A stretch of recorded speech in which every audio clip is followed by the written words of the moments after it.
स्वच्छता सर्वेक्षण 2024-25 में रायपुर ने देश भर में चौथी रैंक हासिल की है। साथ ही रायपुर को 7 स्टार और वाटर प्लस सर्टिफिकेशन भी मिला है। इस उपलब्धि को लेकर नगर निगम ने शहीद स्मारक में सम्मान समारोह आयोजित किया, जिसमें सफाई कर्मियों और निगम कर्मचारियों को सम्मानित किया गया।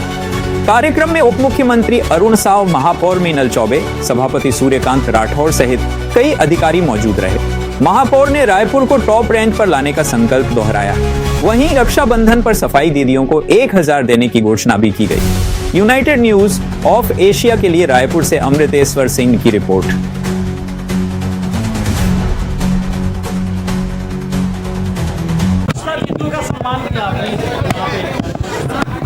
रायपुर नगर निगम के द्वारा स्वच्छता दीदी और स्वच्छता मित्रों के सम्मान का कार्यक्रम आयोजित हुआ है।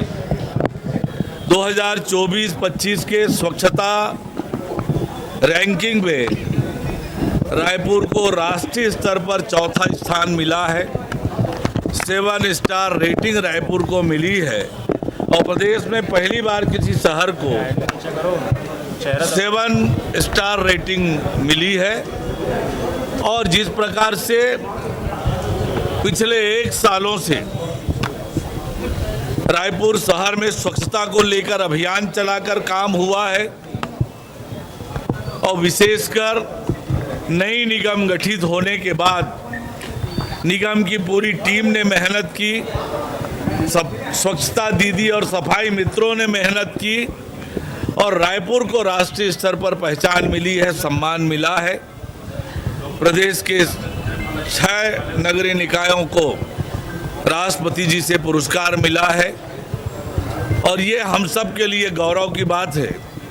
और इसमें स्वच्छता दीदी और स्वच्छता मित्रों का बहुत बड़ा योगदान है और इसलिए रायपुर नगर निगम के द्वारा स्वच्छता दीदी और स्वच्छता मित्रों का सम्मान का कार्यक्रम आज हुआ है और हम सब ने संकल्प लिया है कि आने वाले समय में रायपुर को राष्ट्रीय स्तर पर और अच्छा स्थान मिले, इसके लिए एक साथ मिलकर प्रयास करेंगे। सर, ये सड़कों और शहरों में एसीओ का जमावड़ा काफी होता है, तो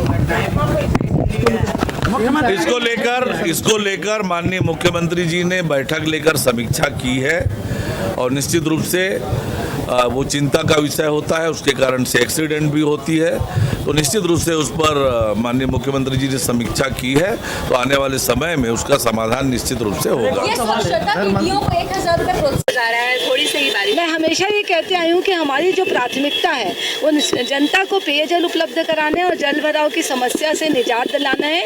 इस दिशा में हम लगातार आगे बढ़ रहे हैं और लगातार इस बार सफाई ZHOs की लगातार बैठक हुई है और हमने नाली और बड़े नालों की सफाई का काम है वो अच्छे से किया है।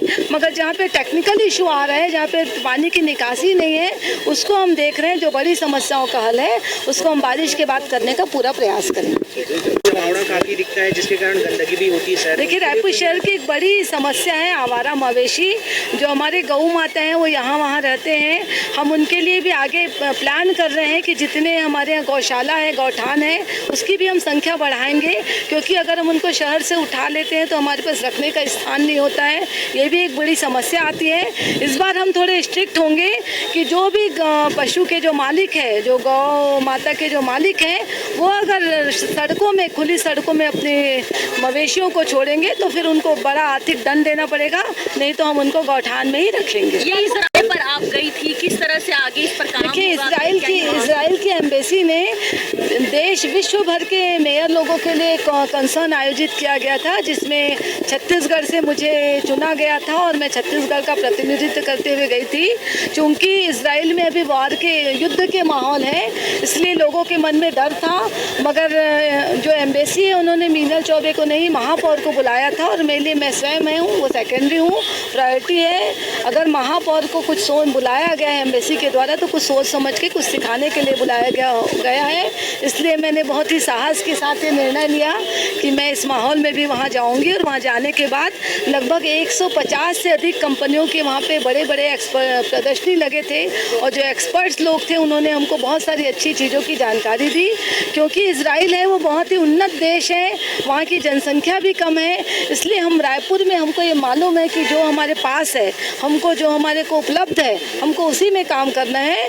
तो रायपुर शहर को उसमें कंपेयर करते हुए कि किन चीज़ों का लाभ हम कम बजट में भी शहर के लिए ले सकते हैं, उन चीज़ों का हम अनुभव वहाँ से लेकर आए हैं और आने वाले समय में उसका लाभ रायपुर शहर को जरूर मिलेगा।